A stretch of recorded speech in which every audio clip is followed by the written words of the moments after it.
그러면서 이제 오웰의 책에 보면 굉장히 재밌는 주제를 하나 다뤄요. 그게 뭐냐면 퀘이커들의 성경관, 거기에 대해서 다뤄요. 근데 당시 이제 퀘이커들은 성경 그 자체를 하나님의 말씀으로 보기를 거부했어요. 그들에게 있어서 하나님의 말씀은 직통계십니다. 그러니까 결국 하나님이 지금 우리에게 말씀해 주시는 것, 그게 이제 중요하죠. 그러니까 내적 조명을 통해서 깨닫게 하시는 그 음성을 들어야 된다고 주장했습니다. 원래 퀘이커라는 말 있잖아요. 퀘이커. 이 퀘이커라는 말이 이게 보면 QAK열에서 보면 퀘이커라는 말이 원래 떨린다는 말이에요. 떨리는 자들, 신령주의자들입니다. 쉽게. 퀘이커들은 경험, 체험 막 이런 것들을 엄청나게 강조했던 사람들이 퀘이커입니다. 되게 재밌는 것은 이제 존 버넌이 감옥에 있으면서 그 이 퀘이커의 그 하고 논쟁이 붙어요. 그래서 거기에 대해서 두 권의 책을 씁니다. 퀘이커에 대해서 두 권의 책을 쓰거든요. 그건 이제 침례교 역사하고도 관련이 있어요. 왜냐하면 원래 이제 그 이 침례교가 이 런던 쪽하고 영국 미들랜드 쪽에 이렇게 발전을 했거든요. 근데 런던은 투 침례가 주로 많았고 미들랜드 쪽에는 일반 침례가 많았는데 그렇다고 뭐 일반 침례교가 있는 건 아닙니다. 근데 문제는 뭐냐면 당시 이제 존 버년이 있던 베드포드 지역에 이제 퀘이커들이 들어오죠. 그리고 퀘이커가 당시 일반 침례교에 영향을 많이 미쳤습니다. 그래서 일반 침례교회가 교리적으로나 신학적으로 좀 약했거든요. 이런 측면에서 보면 당시 이제 막 교회가 막 퀘이커로 넘어가는 뭐 그런 일들이 있었어요. 그리고 이 퀘이커는 굉장히 실용주의자고 체험, 경험 이런 걸 강조했습니다. 그래서 번연이 자기 교회 성도들을 지키기 위해서 감옥에서 직접 논쟁을 해요. 그래서 책을 두 권을 씁니다. 퀘이커에 대해서. 책을 쓰면서 침례교와 퀘이커가 어떻게 다른가를 이야기하죠. 이야기하면서 하나님의 말씀으로서 성경의 절대적 권위를 주장합니다. 근데 당시 보면 이제 오웬도 비슷한 그런 문제를 갖고 있었죠. 당시 보면 영국에 이제 퀘이커 운동이 막 일어나면서 성경 하나님의 말씀으로서 성경에 대한 어떤 절대적 권위 이런 것들을 방어해야 될 어떤 그 책임 같은 거, 의무 같은 것이 있었어요. 그래서 거기에 대해서 이제 그 반론을 하고 있습니다. 보면 이제 그 퀘이커가 하는 주장들을 이제 먼저 정리를 하죠. 첫 번째로 그리스도가 하나님의 말씀이다. 그러므로 성경은 하나님의 말씀이 아니다. 여기 보면 되게 재밌는 말인데 사실 바르트적이죠. 상당히 보면 이미 그 퀘이커가 이미 시작한 겁니다. 야, 그리스도가 예수님이 하나님의 말씀이지 성경은 그게 아니라는 거예요. 진짜 중요한 건 지금도 우리에게 말씀하시는 그 하나님 이렇게 주장합니다. 여기 대해서 이제 오해의 답은 그거예요. 그리스도는 하나님의 말씀, 곧 본질적인 말씀이시다. 성경은 자신에 대해 우리에게 말씀하시는 하나님의 기록된 말씀이다. 성경에는 그리스도의 말씀이라는 표현이 나오는데 그것은 그리스도 자신일 수 없다. 이 말은 무슨 얘기냐면 성경 자신이 하나님의 말씀이라고 말하고 있다는 겁니다. 성경 자체가. 근데 성경에 보면 분명히 하나님의 말씀이라고 말하는데 그리스도만 하나님의 말씀이냐? 그렇게 말할 수는 없다. 이렇게 대답하죠. 두 번째로 성경은 어느 곳에서 스스로 하나님의 말씀이라고 주장하지 않는다. 퀘이커가 주장했는데 여기에 대해서 성경은 여러 곳에서 우리가 이미 살펴보았듯이 하나님의 말씀이라고 말하고 있다. 세 번째로 하나님의 말씀은 성경이 있기 전에 존재했다. 그러므로 성경은 하나님의 말씀을 썼다. 여기에 대해서 하나님은 그 이 성경이 존재하기 전에도 말씀하셨죠. 그건 사실입니다. 하지만 그 똑같은 말씀이 기록되었을 때 하나님의 말씀으로서 그 본질은 바뀌지 않는다. 이게 되게 중요한 말입니다. 기록되기 이전의 말씀과 기록된 말씀. 기록된 말씀은 기록되기 이전의 말씀을 정확하게 기록했다는 의미에서 권위를 갖죠. 그런데 기록됐다고 해서 그것이 하나님의 말씀이 아닌 것은 아니다. 이게 되게 중요한 그런 표현입니다. 네 번째로 하나님의 말씀은 책들로부터 배울 수 없는데 그것은 하나님 자신으로부터 오기 때문이다. 그래서 퀘이커가 이렇게 주장을 했거든요. 여기에 대해서 이것은 거짓이며 신성모독이다. 하나님의 책들로부터 하나님을 배우도록 하려는 것이 하나님의 말씀이 기록된 이유이기 때문이다. 왜 하나님이 성경을 기록하게 하셨는가? 그것은 성경을 통해서 하나님을 배우도록, 그죠? 하나님의 말씀을 배우도록 하기 위해서 성경을 기록하게 하셨다는 거죠. 그렇지 않다면 성경을 기록할 필요가 없다는 겁니다. 직접 지금도 그냥 직통계시 해버리면 되는 건데 이런 면에서 이제 그 당시 퀘이커들은 굉장히 좀 실용주의자들이고 그랬는데 여기에 대해서 오해는 반박하고 있는 것입니다. 당시 이제 퀘이커 교도들은 뭐 말 그대로 이제 퀘이커스란 말이 이제 떨리는 자들이란 말이거든요. 그 당시 이제 좀 신령한 어떤 체험 뭐 이런 것들을 추구하고 어, 기록된 말씀으로서의 성경보다는 직접적으로 들려주는 어떤 그런 하나님의 음성, 이런 것을 이렇게 주장했던 그런 사람들인데, 오늘날도 있는 것 같아요. 오늘도 뭐 꼭 퀘이커 아니더라도 저희 이제 기독교 내에서도 보면 그 하나님의 말씀보다는 어떤 체험 뭐 이런 것들을 강조하고, 또 심지어는 더 우위에 이렇게 두는 그런 것들도 우리 주변에서 우리가 이제 볼 수 있지 않을까 생각이 되는데, 어쨌든 보면 이제 당시 이제 다섯 번째로 당시 퀘이커는 이런 얘기를 했어요. 말은 우리 가까이 있다. 그것은 우리 입과 우리 마음에 있다. 그리고 그리스도의 말씀이 우리 안에 머물러 있다고 언급되었다. 그리고 분명히 그 말씀은 문자가 아니라 아니며 기록되어 있지 않다. 그래서 이제 그리스도 말씀이 우리 안에 머물러 있다, 이 말을 가지고 결국 이제 성경이 이제 하나님의 말씀이라기보다는 오늘도 우리가 그의 말씀을 들어야 된다, 이렇게 이제 주장을 했다는 것이죠.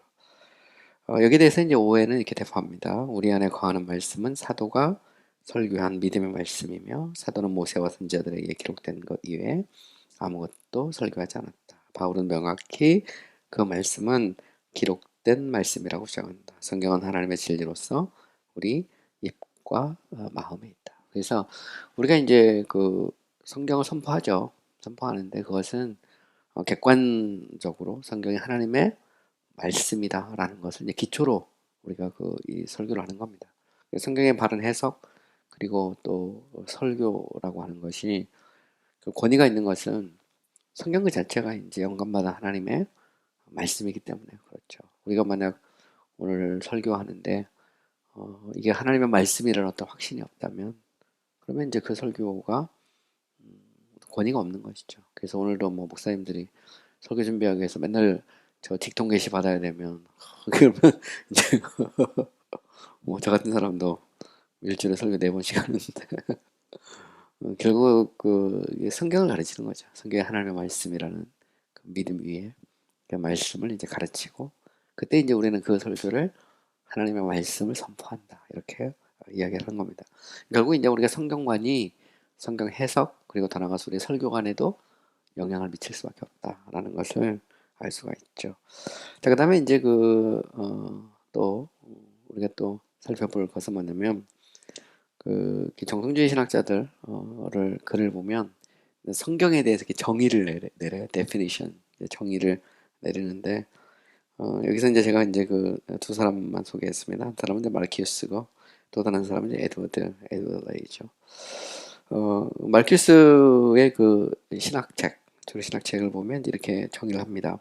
성경은 교회를 위한 완벽하고 영원한 표준을 제공하며 하나님의 영광을 위해 그들이 참된 구원에 이르도록 하기 위해 참된 종교와 가르침을 포함하는 정경인 구약과 신약에서 영감받은 사람들에게 기록된 하나님의 말씀이다, 이렇게 정의를 합니다.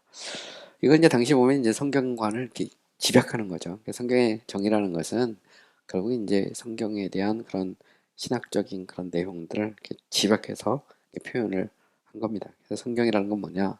성경은 교회를 위한 완벽하고 영원한 표준이다. 그래서 성경 자체가 이제 우리에게 그 표준을 이렇게 제공하는데, 그 자체가 이제 완벽하고 영원하다. 왜? 성경이 하나님의 말씀이기 때문에 그렇죠. 만약에 성경이 하나님의 말씀이 아니라면, 그러면 뭐 성경이 제시하고 있는 어떤 기준, 성경이 제시하고 있는 규칙이 완벽하고 영원하지 않죠. 근데 우리는 성경이 말하고 있는 내용을 우리는 완벽하고 영원한 표준이라고 믿죠. 예를 들어서 주 예수를 믿으라, 그러면 너와 내 집이 구원을 받는다 할 때, 우리가 이 구원의 문제가 믿음의 문제와 관련돼 있다라는 것은 성경이 선포하고 있는 거거든요.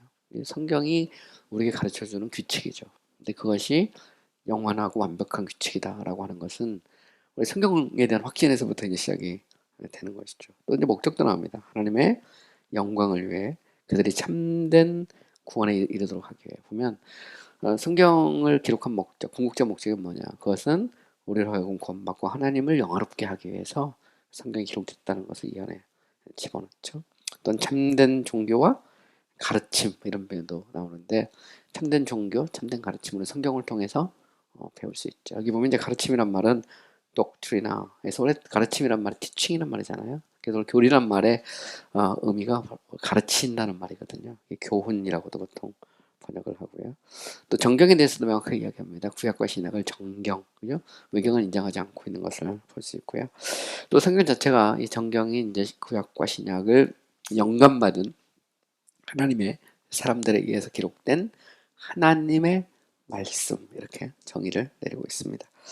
에드워드 레이 같은 경우는 이렇게 내리죠. 성경은 하나님의 영광을 위해 하나님의 영광에 이르도록 하나님의 교회를 가르치고 세우기 위해 구원에 필요한 모든 신적 진리를 신적으로 포함하고 있는 성령으로 영감받은 거룩한 사람들에 의해 기록된 하나님의 말씀이다. 성경이 곧 하나님의 말씀이죠. 목표는 하나님의 영광을 위해서, 그죠? 그리고 그 영광에 이르도록 하나님의 교회를 가르치고 세우기 위해서 구원에 필요한 모든 신적 진리를 포함하고 있는 것입니다. 그래서 성경은 구원에 이르도록 하는 진리가 있죠. 그리고 구원을 통해서 하나님을 영화롭게 하는 그것이 이제 성경 안에 들어 있습니다. 그래서 성경을 통해서 우리는 구원의 진리를 배우고 또 성경을 통해서 하나님을 영화롭게 하게 되죠. 그리고 성경은 성령의 영감으로, 그죠? 영감받은 사람들에 의해서 기록되어 있어요. 그래서 성경 자체가 이 권위 있는 하나님의 말씀이죠. 그래서 우리가 이제 다음 시간에 살펴볼 건데 성경의 신적 권위, 그 권위가 어디서부터 오느냐? 그것은 성경을 기록한 사람들이 성령의 감동, 영감을 받아서 기록했기 때문이다. 이렇게 말하거든요. 그래서 성경의 글자 한자 한자까지 성령의 감동으로 기록됐기 때문에 성경은 권위가 있는 신적인 하나님의 말씀이다. 이렇게 말할 수 있습니다. 그러면서 이제 조금 더 보시면 그들은 기록된 말씀으로서 성경이 그 자체로 하나님의 직접적인 말씀이며 하나님의 소리라는 것을 강조한다. 자, 이것은 이제 무슨 얘기냐면 성경이 뭐냐? 성경은 그 자체로 살아있는 하나님의 소리라는 것이죠. 당시 이제 로마 가톨릭에서는 이 전통이잖아요. 전통. 이 전통을 살아있는 하나님의 소리로 이렇게 주장을 했거든요. 성경이 하나님의 말씀이라면 이 말씀을 해석하고 적용하는 데 있어서 전통은 살아있는 하나님의 소리로서 역할을 해야 된다. 그런데 여기에 대해서 이제 정통주의 신학자들은 성경 그 자체가 살아있는 하나님의 소리라는 것이죠. 그래서 이제 그레그 로버트 롤락 같은 경우는 그의 책에 보면 이렇게 말합니다. 성경은 하나님 이전의 시대에 말씀하셨으며 하나님 자신이 은밀하신 작정 안에서 애정하신 것과 우리가 우리의 생명과 구원에 대해 알아야 될 모든 것을 포함하고 있다. 성경 자체가 구원에 이르도록 하는 그 모든 진리를 다 포함하고 있다는 것이죠. 그러면서 그는 이렇게 말해요. 나는 하나님 자신의 입에서 직접적으로 나오는 것을 하나님의 직접적인 말씀이라고 부른다. 기록되기 이전의 말씀이죠. 그리고 나는 하나님이 자신의 설교가나 사역자들을 통해 말씀하시는 것을 간접적이라고 부른다. 이것은 선포된 말씀입니다. 근데 그 선포된 말씀은 기록된 말씀으로서의 성경의 권위에 기초하죠. 그러므로 우리는 성경이 하나님의 직접적으로 일차적인 말씀이며 우리를 향해 하나님 자신이 처음이며 직접적으로 주시는 살아있는 목소리라고 정한다. 성경 자체가 살아있는 하나님의 목소리라는 거죠. 그것에 기초해서 설교할 때 이건 간접적입니다. 성경 자체가 직접적인 권위고 그래서 성경의 직접적 권위에 기초해서 우리가 설교를 하잖아요. 이때 우리는 간접적인 권위를 인정을 받는다는 그런 의미입니다. 그것은 우리에게 하나님의 살아있는 목소리를 뿐만 아니라 하나님의 은밀하고 측량할 수 없는 생각과 말로 표현할 수 없는 신비를 들려준다. 그죠? 그래서 성경 자체가 살아있는 하나님의 소리라는 거죠. 이게 이제 로버트 롤락이 주장했던 그 내용이고요. 롤락은 이제 스코틀랜드 신학자예요. 어쨌든 보면 그런 게 이렇게 주장합니다. 좀 더 읽어보면 교회의 증거는 하나님 자신의 성령의 손가락으로 모든 진리를 새겨 놓으신 교회의 살아있는 심장에서 나오는 살아있는 소리이다. 이 말은 무슨 얘기냐면 성경 자체가 성령의 손가락으로 기록된 말씀이잖아요. 그것을 교회가 선포하죠. 그래서 결국 살아있는 심장에서 나오는 살아있는 소리가 되죠. 성령께서 역사할 때. 반면에 선지자들과 사도들의 성경은 비록 그것들이 하나님 자신이 말씀하시고 전하신 것이지만 하나님 자신의 손이 아니라 기록자들인 선지자들과 사도들에 의해서 기록된 것이다. 성경은 하나님이 직접 손으로 기록한 건 아닙니다. 사도들과 선지자들의 손으로 기록한 거죠. 또한 그것들은 사람들의 살아있는 마음에 기록된 것이 아니라 종이와 책들이나 서판에 기록된 것이다. 기록된 하나님의 말씀. 그러므로 거룩한 교회 목소리는 하나님의 가장 탁월한 목소리이며 우리에게 하나님의 직접적인 목소리로서 하나님의 은밀한 계획을 우리에게 선포하는 것이다. 설교는 뭐냐? 하나님의 말씀, 그죠? 기록된 하나님의 말씀을 선포하는 것이죠. 성령은 지금 교회에 기록된 것 이외에 아무것도 가르치지 않으시며 성경을 통해 교회를 낳으시며 성경은 어머니이고 교회는 딸이다. 이게 되게 재밌는 그런 표현입니다. 그러니까 결국 그 성령은 지금 성경에 기록되지 않은 것을 가르치느냐. 이게 굉장히 이제 좀 고민을 해봐야 되는 그런 문제입니다. 우리가 소위 이제 애언의 은사라고 같은 거 보면 그래서 요즘도 뭐 이렇게 예언하시는 분들 있잖아요. 그래서 하나님이 직접 지금 이렇게 말씀하십니다. 그래서 성경 말고도 예언한단 말이죠. 그래서 보면 목사님은 앞으로 몇 년 뒤에 아주 큰 교회를 세우실 것입니다. 이렇게 말한다든가 아니면 목사님은 아무리 노력해도 소용없어. 하나님이 복 안 주시거든. 이렇게 말하면 어쨌든 보면 하나님이 말씀하신다. 이런 거 많잖아요. 우리 주변에 보면. 그게 이제 예언의 은사라고 해서 우리가 보면 어떻게 생각하십니까? 이 부분을. 근데 로버트 롤락 같은 경우는 하나님이 성경 외에 다른 말씀 주지 않는다는 말입니다. 이 말은 무슨 얘기일까요? 하나님은 지금 성경 외에 다른 말씀을 주지 않는다. 이 말은 이제 저희 계시의 종결성을 얘기하는 거죠. 그러나 물론 성령께서 우리 가운데 어떤 역사하셔서 우리의 죄를 깨닫게 하고 또 어떤 우리가 믿음으로 살지 못할 때 또 책망하시고 이런 것들은 우리가 성경의 범위 안에 있는 거죠. 그런데 성경을 넘어서서 우리가 미래를 예언하거나 이런 것들을 우리가 좀 생각을 해봐야 됩니다. 근데 저는 이런 생각을 해요. 믿음이 뭘까? 할 때 믿음은 바라는 것들의 실상이요 보이지 않는 것들의 증거잖아요. 근데 바라는 것, 보이지 않는 것은요 아직 안 이루어진 거거든요. 그러니까 이게 안 이루어졌기 때문에 안 보이는 거예요. 그죠? 근데 믿음은 눈에 안 보이죠. 그죠? 아직 안 이루어졌는데 하나님이 일하실 것을 믿는 거거든요. 그게 이제 믿음이죠. 근데 우리가 이제 애언 같은 데 이게 너무 이렇게 빠지게 되면 문제는 뭐냐면 운명론에 빠집니다, 사람이.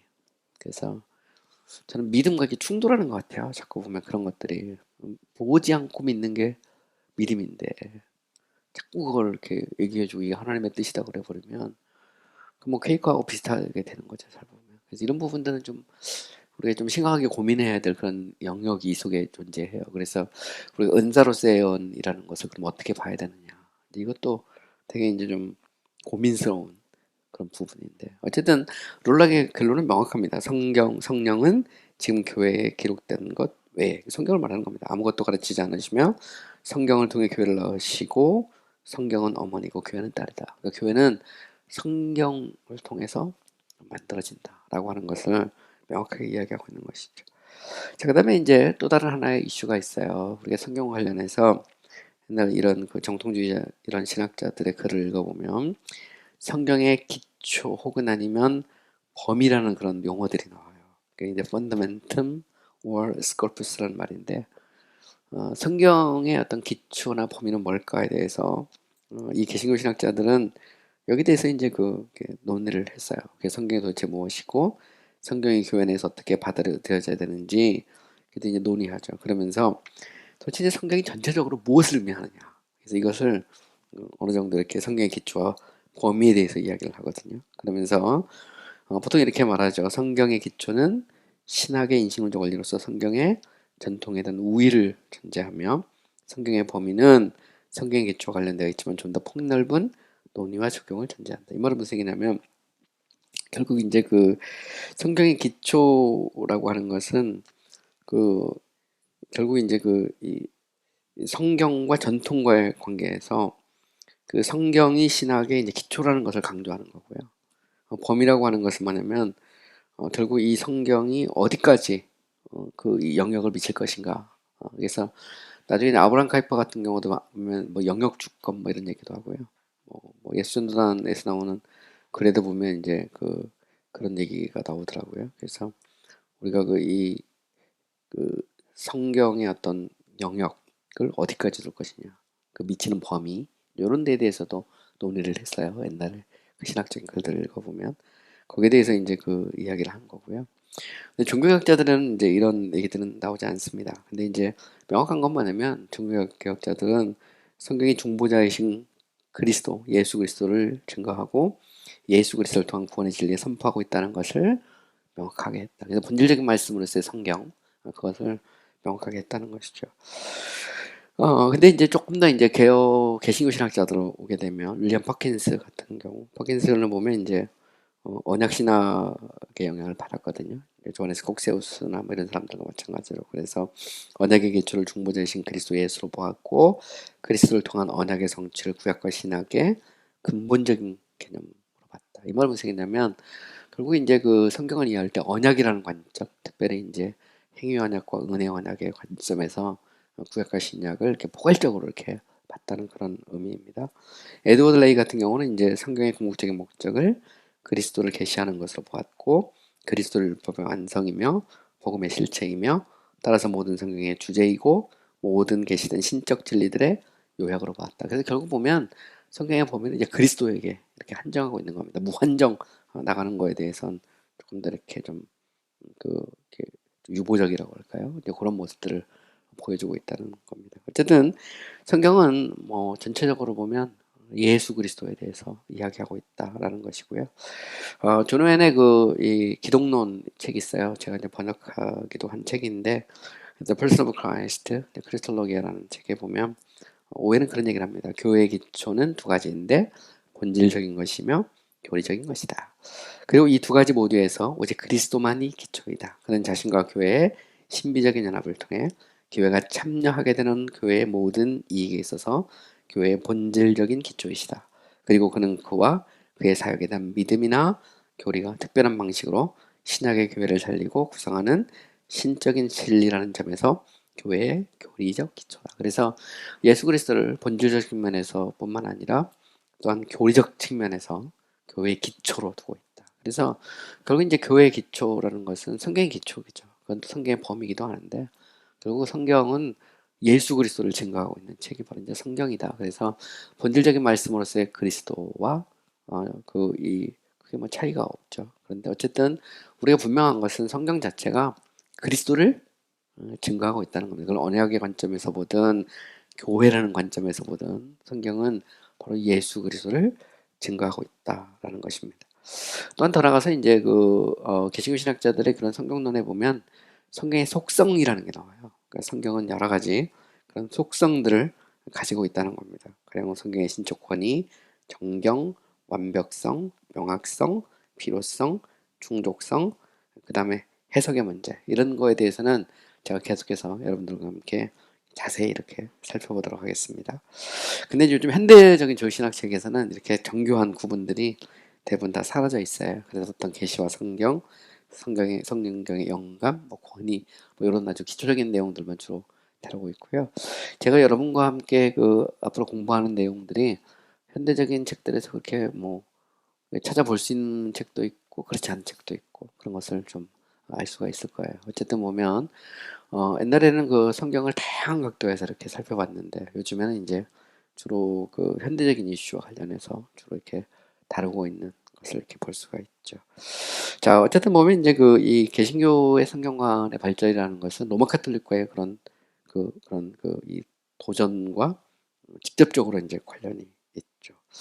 하지만 이제 로마 카톨릭과 이제 개신교 신학에서 보면 성경이 영감받은 하나님의 정확무한 말씀이라는 데 있어서는 차이가 없어요. 단지 이제 신학의 인식론적 기초로서 오직 성경만 인정하느냐, 여기에 이제 성경과 전통을 동시에 인정하려느냐, 이게 이제 차이가 있는 것이죠. 잘 보시면 크게 흐름으로 보면 성경의 이제 인식론적 기초의 측면에서 보면 이 중세의 로마 카톨릭 신학에서 보면 전통 1과 전통 2가 있다고 그랬어요. 전통 1은 이 성경을 전통 위에 두는 거고요. 전통 2는 성경과 전통을 동일하게 두거나 전통이 이렇게 올라가는 건데 거의 보면 거의 동일하게 두어요. 위로 올라가는 경우는 별로 없는데 어쨌든 보면 이 로마 카톨릭의 입장에서 보면 특히 이제 트렌트 종교회나 이쪽에서 이제 나온 결과들에 따르면 결국 이 성경과 전통이라고 하는 이 두 가지를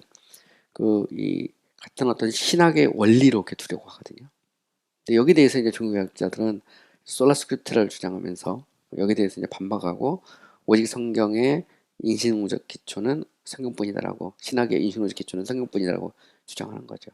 17세기로 가면 이성이 들어가고, 나중에 이제 18세기 후반 넘어가서 19세기 가면 이제 그때는 경험이라는 문제가 본격화되는 것을 우리가 어렵지 않게 볼 수 있다라는 겁니다. 어쨌든 보면 당시의 로마 카톨릭과의 그런 그 싸움에서 정경, 신적 권위, 완전성, 명확성, 해석의 문제, 이런 부분들을 정교하게 정리해야 될 필요성을 느끼게 됐다는 걸 알 수 있고요.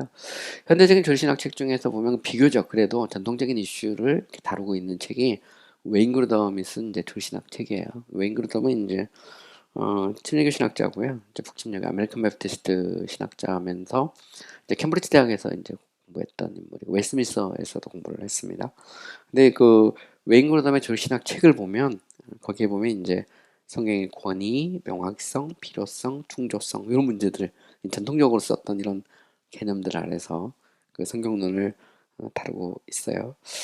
반면에 이제 밀러드 에릭슨, 역시 이제 침례교 신학자인데, 밀러드 에릭슨의 졸신학책을 보면 성경의 계시, 영감, 뭐 권위 이런 문제만 이렇게 다루고 있는 것을 볼 수 있습니다. 제가 그 멀린스 책도 다시 봤는데, 멀린스 책은 뭐 성경관에 대해서 굉장히 비교적 간단하게 계시와 성경과의 관계에 대해서 언급하고 영감 문제 좀 다루고 그냥 이렇게 넘어가는 것을 볼 수 있어요. 그것은 그만큼 성경에 대해서 별로 그렇게 관심 많이 안 기울였다는 것을 이렇게 볼 수가 있는 것이죠. 왜냐하면 그가 생각하는 성경은 계시에 대한 기록이거든요. 그런 측면에서 예수 그리스도가 계시 그 자체라고 봤고요. 계시, 성경은 계시에 대한 기록으로 보는 바르티안적인 그런 경향을 띠고 있기 때문에 어쨌든 성경의 어떤 영감, 권위, 뭐 필요성, 뭐 충족성, 뭐 명확성 이런 부분들에 대해서는 뭐 깊이 있게 다루지 않는 것을 우리가 어렵지 않게 볼 수 있습니다.